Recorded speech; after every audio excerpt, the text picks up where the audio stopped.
Not everyone is worthy of love. This is how the world actually sees people. Even though we don't want to admit this, this is how the world actually sees things. But what do I mean by this? What I mean is that not everyone is worthy or is deemed to be worthy of romantic love in this world. Even though we tell people there's someone out there for everyone, even though we tell people that you deserve to be loved by somebody, when it comes to romantic love, the reality is the world does not see everyone as being worthy of love. You know, what made me really think about this was it was actually a while ago, I was reading some forum which was mostly full of guys talking about the difficulties of dating. And I think it was specifically like Asian guys in America. And people were commenting saying, hey, well, you know, it's okay if you're not getting matches on apps. What you should do is you should go out and go to the gym, lift, bro. You should go to more social events. You should put more effort in and do this and this and that, right? And I thought about the advice and I thought, yeah, a lot of this makes sense. It's actually true. If they put that effort in, right? So you're an Asian guy in America and you're not getting as many matches or dates or whatever. You put the effort in, it will get you better results, right? Go to the right things and go to more events and socialize more, all of these things. But at the same time, I thought it still doesn't change this sort of fundamental equation, which is that the reason you're having to put this extra effort in over and above another guy is because a lot of women don't deem you to be worthy of love. And if love is too strong a word here, let's say affection or interest or whatever, but these are essentially forms of love. And that's the reality of it. If you're using apps and you don't get matches and another guy gets matches, and in terms of photos, there's not a huge difference in terms of quality of photos, then it's because you're not deemed as worthy of love as that man. And no one will actually say that to you explicitly, but that's effectively what the situation is showing you. Which is why you're then having to go and put so much more effort in to get some results, even if it might not be the similar results. Now, at this point, someone might say, well, what's the difference with a job or fitness or athletic achievements? Do people are born unequal? The world is not equal, and some people have to work harder than others for a job or educational certificate, whatever it is, right? And it's true. Inequality exists naturally everywhere. But I think the difference between all of those things and sort of romantic love is romantic, because all of those things are situations where, at least in the modern world, it's not like you're structurally being marginalized and prevented from success. It's just that you just happen to be born into circumstances or living in a country, for example, where it's hard for you to get it, and so you have to do something to get it. And everyone has some struggle with, almost everybody has some struggle with work and career at some point or another. But love is different because it's kind of your worth as a human being almost, if you think about it, because that's why we say everyone's worthy of love. We don't say everyone's worthy of being a millionaire.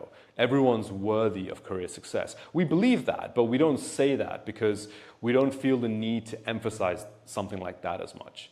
Because at the end of the day, we don't think, as a society, we don't think that's as big of a deal, whether we're all going to become millionaires or not. It's not about that, it's about being happy in life. Like, we have all kinds of other ideas around it. But when it comes to love, romantic love in particular, we always say everyone's worthy of love. Because we want to emphasize that's such a core thing of being seen to be worthy of affection. You know, you're just a human being.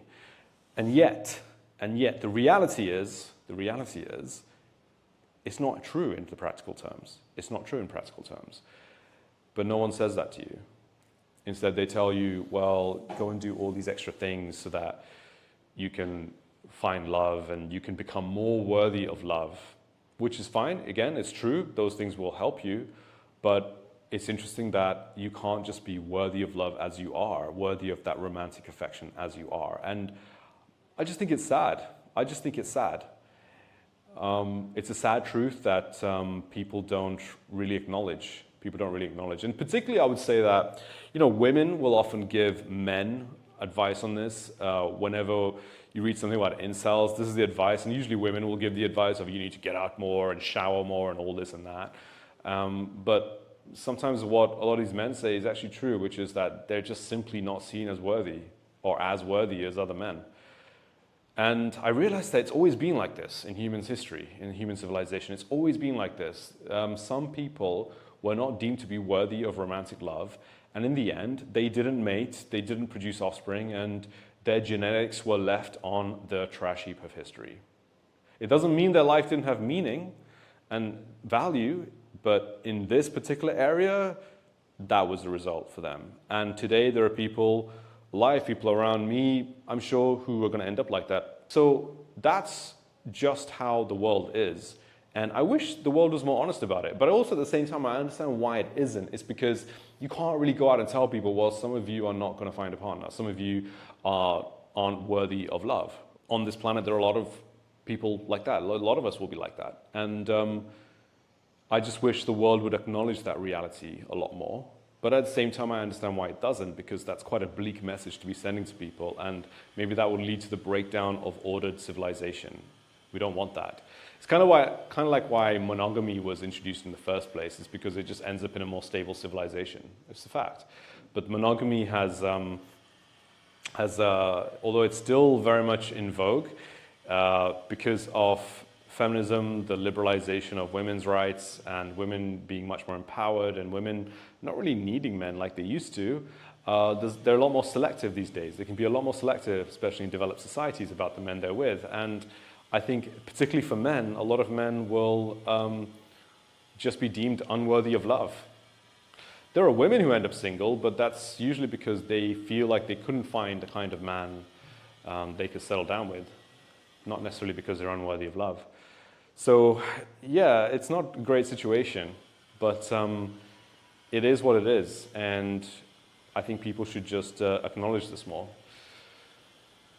Personally, my conclusion is I want to try and love the world more. Not because I can solve this problem for people or make them more worthy of love, but I just feel like we need more love in the world generally, and I want to find that love within, find that love within myself. And I want to try and give more of that to the world as a whole. And I don't know, maybe that makes things better in the world.